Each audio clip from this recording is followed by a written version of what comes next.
সালাউদ্দিন আইয়ুবী কার বিরুদ্ধে যুদ্ধ করছে গো? কার বিরুদ্ধে যুদ্ধ করছে? ক্রুসেড, কাফেরদের বিরুদ্ধে। নিজের দেশের মধ্যে? তো আপনি কি দেশের মধ্যে কি সব কাফের যাদের যুদ্ধ করতেছেন, যাদের বিরুদ্ধে লাগছেন? বুঝেন কিনা? সালাউদ্দিন আইয়ুবী তো রাষ্ট্রপ্রধান ছিল, আপনি কি হিসেবে যুদ্ধ করবেন? আপনার নেতা কি রাষ্ট্রপ্রধান? কি যে কাদের আন্ডারে যুদ্ধ করতেছেন, কি জন্য যুদ্ধ করতেছেন? আপনার যুদ্ধকে অনুমোদন করছে? আপনার এটা তো ফিতনা, কোনো সন্দেহ নেই। আপনি কার সাথে কি তুলনা দিচ্ছেন? আমরা সালাউদ্দিন আইয়ুবকে ভালোবাসি, কিন্তু ভালোবাসার অর্থ এই নয় যে তার সবকিছু আমরা গ্রহণ করি। তিনি অনেক ভালো ছিলেন, কিন্তু আকীদাতে তিনি পরিচ্ছন্ন ছিলেন না, বলতেই পারি এটা। আল্লাহ তাআলা কখনো কখনো সাহায্য করেন কাফেররা, আল্লাহ কখনো সাহায্য করে যদি কোনো জুলুম ইনসাফ করে। অনেকে বলতে পারে তাহলে সাহায্য করছেন কেন? আল্লাহ তাআলা কখনো কখনো জালেমকে সাহায্য করেন যদি কোনো তার দ্বারা অন্য কিছু উপকার নেওয়ার আল্লাহর ইচ্ছা থাকে। সেই জন্য তিনি যেহেতু জিহাদ করতে গেছেন, সাহায্য করেছেন আল্লাহ তাআলা। যেমন মুতাসিম বিল্লাহকে সাহায্য করেছেন, খলিফা মুতাসিমকে। কার বিরুদ্ধে সাহায্য করেছেন? খ্রিস্টানদের বিরুদ্ধে।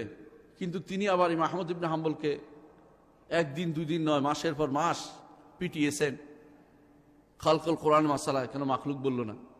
ইমাম আহমদ ইবনে হাম্বল বলছেন যুদ্ধের পরে যে আমি তাকে ক্ষমা করে দিলাম, কারণ সে আল্লাহর রাস্তায় যুদ্ধ করেছে এই জন্য।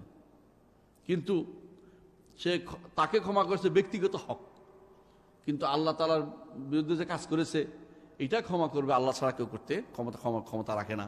আর সেটা ছিল আকীদাগত বিভ্রান্তি।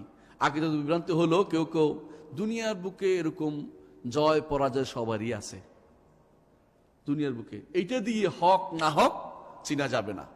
এখানে চিনতে হবে দলিলের ভিত্তিতে কে হকের উপর আছে। এই উম্মতের মধ্যে একটি দল থাকবে কিয়ামত পর্যন্ত হকের উপর, তারা সাহায্য প্রাপ্ত হবে। সাহায্য কিসে দিয়ে? দলিল দিয়ে, প্রমাণ দিয়ে। তাদের হুজ্জত অন্যের উপর প্রতিষ্ঠিত হবে। ও জাআলি মিল্লাদুনকা সুলতান নাসিরা তাফসীর করেছে, এই জন্য এটা হচ্ছে দলিল প্রমাণ। এটা হলো বিশুদ্ধ অর্থ, এটা বিশুদ্ধ অর্থ এটা করেছে। ইবনে কাসির রহমতুল্লাহ ছাড়া অন্য তাফসীর দেখেন, বুঝতে পারবেন যে এটা অর্থ করেছে সবাই। ইবনে কাসির রহমতুল্লাহ এই অর্থ করেছেন, এই অর্থ করেছেন যে অর্থ আপনি বলছেন, এটা যে শাসক মানে আমাদের আল্লাহ তাআলা আপনাকে ক্ষমতা দেন। তো দোয়া তো করতে নিষেধ করা হয়নি, দোয়া তো করতে আপনি নিষেধ করা হয়নি, এবং কোথায় করবেন সেটাও জানার বিষয় আছে। আপনি এখন এমন এক জিনিস জায়গায় ঢুকছেন, আপনি নিজেও তো দোয়া পাবেন কিনা আপনি সিদ্ধান্ত নেন, যে দোয়ার কারণে আপনি সেটার সুযোগ পাবেন কিনা, অর্থাৎ দোয়ার কারণে আপনার কবুল হবে কিনা।